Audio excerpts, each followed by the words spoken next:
হইতেছে? এখানে তো চরম খারাপ অবস্থা, ওই দেশ এখন জামাতের হাতে, আসি বাঁচতে আসছি। ভগবানের কি অবস্থা করেছে, এত আগুনের মধ্যে ভগবান তার নিজেকে নিজে বাংলাদেশের যত মানুষজন আছেন সবার উদ্দেশ্যে বলতেছি, বাংলাদেশ কার? বাংলাদেশ আমার, বাংলাদেশ আপনার, বাংলাদেশ আমাদের সবার।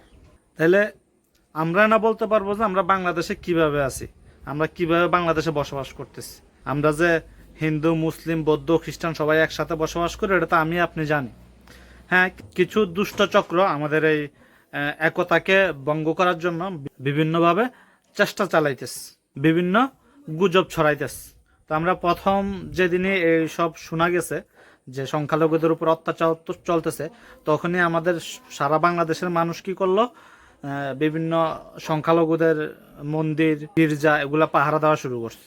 হিন্দু, মুসলিম, বৌদ্ধ, খ্রিস্টান সবাই মিলে এগুলা রক্ষা করার জন্য পাহারা দেওয়া শুরু করছে। এটা হয়তো আপনারা সবাই জানেন, আপনারা দেখছেনই। তারপরে ভারতের কিছু মিডিয়া এগুলাকে এমনভাবে প্রচার করতেছে যেন কি বাংলাদেশ থেকে সংখ্যালঘু যত মানুষ আছে, গোষ্ঠী আছে, সবাই বাংলাদেশ থেকে তাড়াই দিচ্ছে। এমন একটা অবস্থা শুরু করে দিছে ওরা। মানে ওদের যেভাবে ওরা সংবাদগুলো প্রচার করতেছে, যেন মনে হইতেছে বাংলাদেশটা আমাদের না, বাংলাদেশটা ওদের, মানে এমন শুরু করে দিস। আমি একটা কলকাতার একটা নিউজের মধ্যে দেখলাম যে মানে বাংলাদেশ যেদিন মানে আপনার স্বৈরাচারের পতন হয়েছে, ওই দিন যখন বাংলাদেশে বিভিন্ন জায়গায় বিভিন্ন বাংসুর হইতেছে, হইতেছে, মানুষ এগুলা কিছুটার আগে ক্ষোভে এসব করতেছিল আর কি। মানে ওই কলকাতার যে নিউজ রিপোর্টার, ও দেখলাম যে মানে এই বিষয়গুলোর এমনভাবে লাফায়, হ্যাঁ বাংলাদেশ এমন হয়েছে, বাংলাদেশ তেমন হয়েছে, বাংলাদেশে এই হইতেছে, এই এরকম কেন করতেছে, এই সে, মানে মনে হইতেছে দেশটা ওর, মানে বাংলাদেশ এটা বাংলাদেশ আমাগো না, বাংলাদেশ হ্যাগো, এই অবস্থা শুরু করে দিস। ভাই বাংলাদেশটা আমগো, বাংলাদেশের ভালো মন্দ খারাপ যা হইব এটা আমগোর উপরে হইবা, আমরাই দেখবো। তোরা এমন লাফালাফি করতেছিস কি লেগে? হ্যাঁ, তোরা নিউজ কর, যেটা সঠিক, যতটুকু সত্য অতটুকু নিউজ কর। তোরা অতটুকুর বাইরে যায় গুজব ছড়াইতেছিস, উল্টা পাল্টা, মানে এমন একটা ভাব করতেছিস যেন বাংলাদেশ ধ্বংস হয়ে গেছে, বাংলাদেশের যত সংখ্যালঘু আছে সবাই বাংলাদেশ থেকে তাড়াই দিছে, এমন একটা অবস্থা শুরু করে দিছিস। মানে বাংলাদেশ শান্তিতে থাকলে ওকে হোগায় জ্বলে, মানে বাংলাদেশের শান্তি ওরা দেখতে পারে না।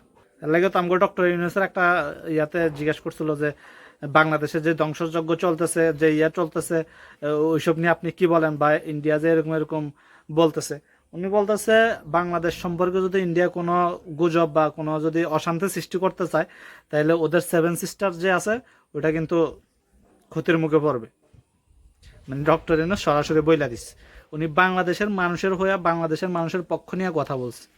সো কলকাতার, ইন্ডিয়ার যত আপনারা নিউজ রিপোর্টার আছেন, যেটা সঠিক খবর এটা পারলে দেন, আর না পারলে উল্টাপাল্টা লাফালাফি ফালাফালি এসব করার দরকার নাই। দেশটা আমাকে ভালো, আমরাই বুঝবো, আপনাকে বোঝা লাগবো না। এবং সবচেয়ে ভয়ঙ্কর বিষয়, এই মুহূর্তে যে ব্রেকিং নিউজ এসেছে দেখাবো। এই মুহূর্তে যে ব্রেকিং নিউজ এসেছে, উত্তেজিত জনতাকে শান্ত করতে মূর্তিতে আঘাত করছে, কোথায় গুলি মারবে দেখুন অবস্থা। এটা ছাত্র আন্দোলন নয়, এটা স্বাধীনতা আন্দোলন নয়, এটা বিপ্লব নয়। কলকাতার কিছু বুদ্ধিজীবী তারা হয়তো ও মাগো কি সুন্দর বিপ্লব হচ্ছে। দেখছেন না ভিডিওতে, দেখছেন না কেমনে ছাগলের 3 নাম্বার বাচ্চার মতো লাফাইতেছে হোগার পো।